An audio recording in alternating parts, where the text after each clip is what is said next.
ടോവിനോ ഇപ്പോൾ സിനിമകളെല്ലാം സോറി പ്രദർശിപ്പിച്ചുകൊണ്ടിരിക്കുന്നത്, പക്ഷേ യു എയിലും സൗദിയിലും ഇത് പ്രദർശിപ്പിക്കുന്നില്ലായിരുന്നു. അതിൻ്റെ യു എയിലുണ്ട്, കുവൈറ്റിൽ ഇത് വാർത്ത വന്നായിരുന്നു. കുവൈറ്റ് യു എയിലല്ല,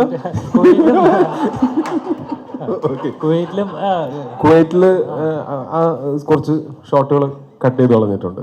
സൗദിയിലും ആ സിനിമ പ്രദർശിപ്പിക്കാൻ പറ്റില്ല എന്ന് പറഞ്ഞു. അത് ഓരോ രാജ്യങ്ങളുടെ, നമ്മളുടെ രാജ്യത്തിൻ്റെയൊക്കെ ആണെങ്കിൽ നമുക്കതിന് വേണമെങ്കിൽ ചോദ്യം ചെയ്യാം, നമുക്കതിന് വേണ്ടി ഫൈറ്റ് ചെയ്യാം.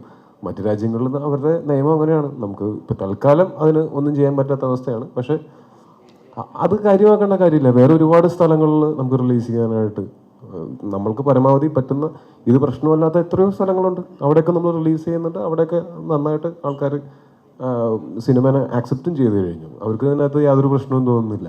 അത് ഓരോ രാജ്യങ്ങളുടെ നിയമങ്ങളാണ്. അതല്ലാതെ ഇനിയും അടുത്ത ആഴ്ചയൊക്കെ ആകുമ്പോഴത്തേക്കും ഇനിയും കൂടുതൽ സ്ഥലങ്ങളിലേക്ക് ഞങ്ങൾക്ക് കഴിഞ്ഞ ആഴ്ച ഇപ്പോൾ ഈ റിലീസ് ചെയ്തപ്പോൾ സൈമൾട്ടേനിയസ്ലി ഔട്ട്സൈഡ് ഇന്ത്യ പല സ്ഥലങ്ങളിലും റിലീസ് ചെയ്യാനായിട്ട് നമുക്ക് പറ്റിയിട്ടില്ലായിരുന്നു, പല കാരണങ്ങൾ കൊണ്ട്. അത് ഇനിയിപ്പോൾ നെക്സ്റ്റ് വീക്കൊക്കെ ആയിട്ട് അതും ഉണ്ടാവും. ഇപ്പോഴും ഈ ഭേദഗതികൾ എല്ലാ സ്ഥലവും ഇങ്ങനെ കാറ്റഗറൈസ് ചെയ്യപ്പെടുന്നുണ്ടോ? അല്പം നമ്മുടെ നാട്ടിലാണെങ്കിലും പല കാര്യങ്ങളും. നിങ്ങൾ സൗദിയെ പറ്റി നമുക്കെല്ലാവർക്കും അറിയാം. അപ്പോൾ ഞാൻ 2019 പോയപ്പോൾ കണ്ടിട്ടുള്ള സൗദിയല്ല ഞാൻ പിന്നീട് 2023 പോയപ്പോൾ കണ്ടത്. അപ്പോൾ അതിനതിൻ്റെ സമയം കൊടുക്കും. അവരുടേതായിട്ടുള്ള ഭേദഗതികൾ വരുത്തുന്നുണ്ട്. ഇപ്പോൾ 2019 ഇന്ത്യ ഉണ്ടായിരുന്നതിനേക്കാൾ പ്രോഗ്രസീവായിട്ടാണോ റിഗ്രസീവായിട്ടാണോ നമ്മൾ മാറിയിരിക്കുന്നതെന്ന് ചോദിച്ചു കഴിഞ്ഞാൽ അത് ഭയങ്കര ഒരു ക്വസ്റ്റ്യനാണ്. നിങ്ങൾക്ക് തന്നെ കഴിഞ്ഞ 5-6 വർഷം കൊണ്ട് പുരോഗതിയാണോ ഉണ്ടായിരിക്കുന്നത് അല്ലെങ്കിൽ അധോഗതിയാണോ ഉണ്ടായിട്ടുള്ളതെന്ന് എനിക്ക് അക്കാര്യത്തിൽ സംശയമുണ്ട്. താങ്കൾക്ക് എന്താ തോന്നുന്നു, പുരോഗതിയാണോ? എനിക്ക് അക്കാര്യത്തിൽ സംശയമുണ്ട്. താങ്കൾക്ക് എന്ത് തോന്നുന്നു? എനിക്ക് ആ സംശയത്തിൽ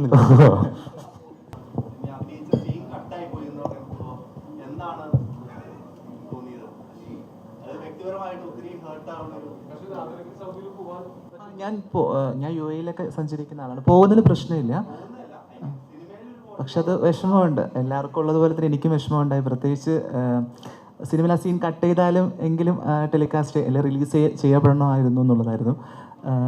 സ്വാഭാവികമായിട്ടും ടോവിനോ ചേട്ടൻ പറഞ്ഞതുപോലെ നമ്മൾ കുറച്ച് വർഷം കൂടെ കഴിഞ്ഞാൽ ഇത് മാറി ചിന്തിക്കുന്ന ഒരു അവസ്ഥയിലേക്ക് എത്തും. കാരണം വളരെ കുറച്ച് വർഷമായിട്ടുള്ള അവിടെ സ്ത്രീകൾക്ക് ഡ്രൈവിംഗ് ലൈസൻസ് കൊടുത്തു തുടങ്ങിയിട്ടുള്ളത്. അപ്പം അതിൻ്റെ ഒരു പുരോഗതി അല്ലെങ്കിൽ ഒരു മാറ്റമൊക്കെ സംഭവിക്കുന്നുള്ള പ്രതീക്ഷയുണ്ട്.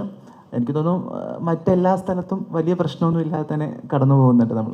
അൾട്രാ മോഡേൺ കിച്ചൺ ഡിവൈസസ്, ഒരു കിച്ചണിൽ വേണ്ട എല്ലാ ലേറ്റസ്റ്റ് ബ്രാൻഡുകളും ഇവിടെയുണ്ട്.